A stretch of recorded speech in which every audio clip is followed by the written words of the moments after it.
Salam damai sejahtera di dalam Tuhan kita Yesus Kristus. Shalom, selamat pagi dan semangat pagi. Jumpa kembali dalam renungan pagi kita untuk hari ini, 21 Mei tahun 2022. Dan pekabaran kita untuk hari ini dengan judul, Dosamu tidak akan disebutkan lagi. Sebelum kita lanjutkan, mari kita berdoa. Bapa kami dalam sorga, puji dan syukur kami persembahkan kepadamu atas segala berkat-Mu yang ajaib yang kami boleh peroleh hingga pada saat ini. Kami akan mendengarkan pekabaran firman Tuhan. Biarlah firman-Mu boleh menjadi berkat dalam kehidupan kami, menuntun kami untuk tetap setia kepada Tuhan dan membawa kami lebih dekat kepadamu. Inilah doa kami Bapa. Kami sambut firman-Mu ini dan kami alaskan doa ini dalam nama Yesus Tuhan dan Juru Selamat kami. Amin. Renungan pagi kita untuk hari ini sekali lagi 21 Mei 2022 di hari Sabat Tuhan yang suci dengan judul Dosamu tidak akan disebutkan lagi. Dan ayat firman Tuhan Yeskel 18 ayat 22, segala durhaka yang dibuatnya tidak akan diingat-ingat lagi terhadap dia. Ia akan hidup karena kebenaran yang dilakukannya. Sekali lagi, segala durhaka yang dibuatnya tidak akan diingat-ingat lagi terhadap dia. Ia akan hidup karena kebenaran yang dilakukannya. Bila mana di dalam kesusahannya, Yakub berpegang terus kepada malaikat itu dan berdoa dengan disertai air mata. Pesuruh surga itu dengan maksud menguji imannya, juga telah mengingatkan kepadanya akan dosanya dan berusaha melepaskan diri dari pegangan Yakub. Tetapi Yakub tidak melepaskannya. Ia telah mempelajari bahwa Allah itu penuh rahmat dan ia menyerahkan dirinya kepada rahmatnya. Ia menunjuk kembali kepada pertobatannya dari segala dosanya serta memohonkan kelepasan. Apabila ia menelaah kembali hidupnya, hampir-hampir ia putus asa, tetapi ia memegang erat-erat malaikat itu. Demikianlah pengalaman yang akan dilalui oleh umat Allah di dalam pergumulan mereka yang terakhir dengan kuasa kejahatan.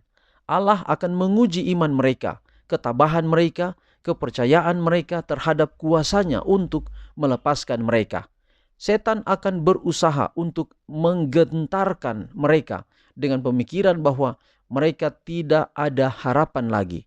Tetapi mengingat akan kebesaran rahmat Allah dan pertobatan mereka yang sungguh-sungguh, mereka akan menuntut janji-janjinya melalui Kristus yang diberikan kepada orang-orang berdosa yang tidak berdaya dan telah bertobat.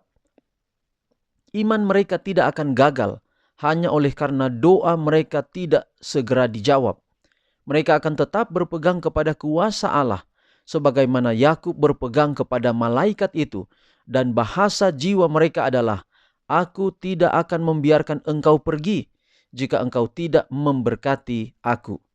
Demikian pula di dalam masa kepicikan, jikalau umat Allah masih mempunyai dosa yang belum diakui, dan dosa itu muncul di hadapannya sementara mereka tertekan oleh rasa takut dan susah, mereka akan dikalahkan.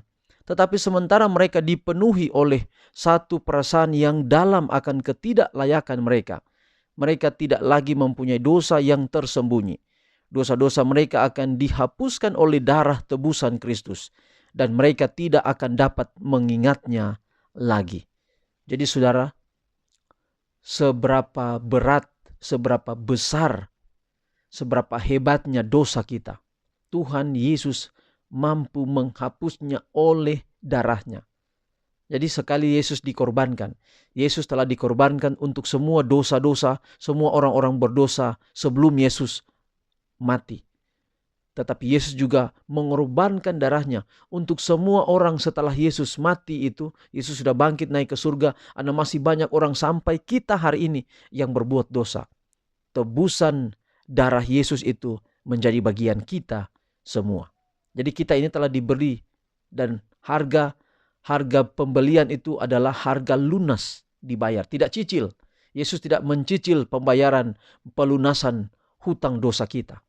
Sebenarnya kita yang harus bayar dan kita tidak pernah akan mampu membayar dosa kita. Kecuali ada ajaran-ajaran di dunia ini yang mengajarkan bahwa dosa bisa dibayar. Ini luar biasa, dosa bisa dibayar. Dosa tidak dapat dibayar. Kita hanya oleh karena anugerah Yesus, melalui kematian anaknya, kita ditebus. Kalau ada orang yang mengajarkan tentang dosa bisa dibayar, maka orang itu menyebutkan dirinya, dia dapat mengampuni dosa. Tidak ada seorang pun di dunia ini yang dapat mengampuni dosa selain Allah. Allah saja yang dapat mengampuni dosa. Pengampunan itu datang dari Allah. Melalui siapa pengampunan itu terjadi? Melalui pengorbanan Allah sendiri, yaitu Yesus Kristus. Kita ingat janji di kitab Kejadian. Kita mungkin kadang berkata bahwa pada waktu dosa terjadi tidak ada kematian. Karena ayat firman Tuhan itu berkata, Allah berkata kepada Adam dan Hawa, jika engkau makan buah yang dilarang di tengah taman ini, pasti engkau akan mati. Dan pada waktu itu kita tidak melihat kematian. Adam tidak langsung mati, Hawa juga tidak langsung mati. Tetapi coba kita perhatikan bahwa ketika Allah menyembelih seekor binatang, tidak disebutkan binatang apa itu, tapi kita bisa pastikan dan kita bisa tahu simbolnya. Binatang yang mati dalam simbol-simbol di perjanjian lama, yaitu domba, itu semua merujuk kepada Yesus Kristus. Itu berarti di Taman Eden ketika Allah membunuh seekor binatang. Kenapa membunuh?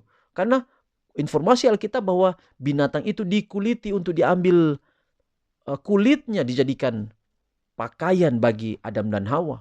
Artinya bahwa tidak mungkin binatang itu dikuliti lalu dilepaskan. Binatang itu harus mati. Dia harus dikorbankan. Dan kematian itulah menggenapkan apa yang sudah dikatakan Allah. Pada hari engkau memakannya pasti engkau mati. Sama Roma 6 ayat 23. Upah dosa ialah mati. Memang Adam dan Hawa tidak mati pada waktu itu. Tetapi kematian itu sudah diambil alih oleh simbol, yaitu binatang. Dan itu adalah Yesus Kristus. Jadi sebelum Adam dan Hawa melahirkan anak-anak, dosa telah ditanggung oleh Tuhan sendiri, oleh Allah sendiri, melalui anaknya yang tunggal, yaitu Yesus Kristus. Jadi saudara, ingat bahwa setiap dosa kita, berat apapun dosa kita, asalkan kita mau datang setia kepadanya. Mungkin hari ini saya lakukan dosa, mungkin kemarin saya lakukan dosa, mungkin sebelumnya melakukan dosa. Kecuali kita tidak mau datang kepadanya, kita mau terus hidup dalam dosa-dosa kita, maka dosa itu tidak akan pernah diampuni. Tapi kalau kita mau datang menyesali dosa kita, menyatakan kepada Tuhan, Tuhan betapa berdosanya saya. Masih lebih baik begitu daripada orang Farisi berkata, saya tidak pendosa seperti dia, seperti sana, seperti orang itu. Nah, ini lebih berbahaya padahal dia berbuat dosa. Maka hari ini saudara, kita perlu katakan kepada Tuhan, Tuhan ampuni dosa saya berdosa besar kepada Tuhan. Maka kita akan mendapatkan pengampunan.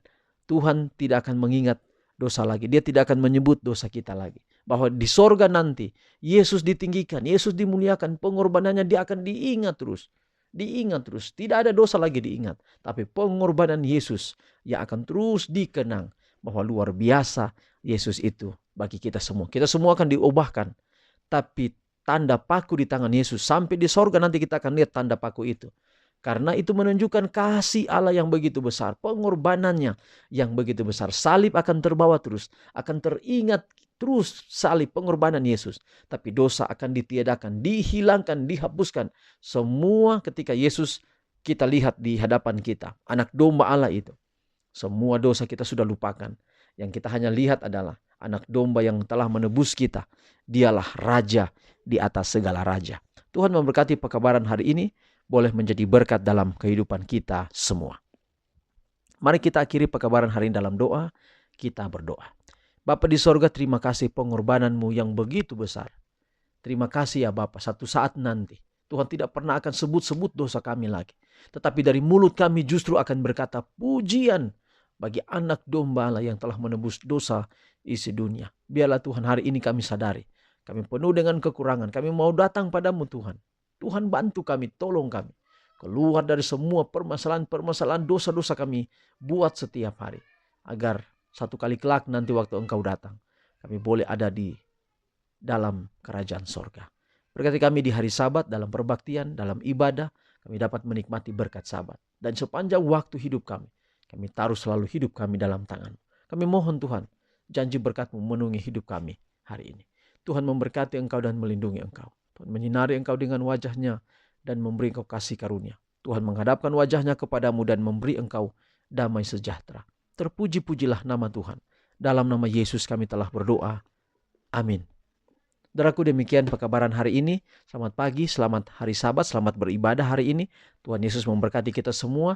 Sampai jumpa besok dan jangan lupa untuk mendukung selalu channel ini. Doakan pelayanan media ini agar boleh menjadi berkat bagi kita semua. Dalam nama Yesus dan sampai jumpa besok. Amin.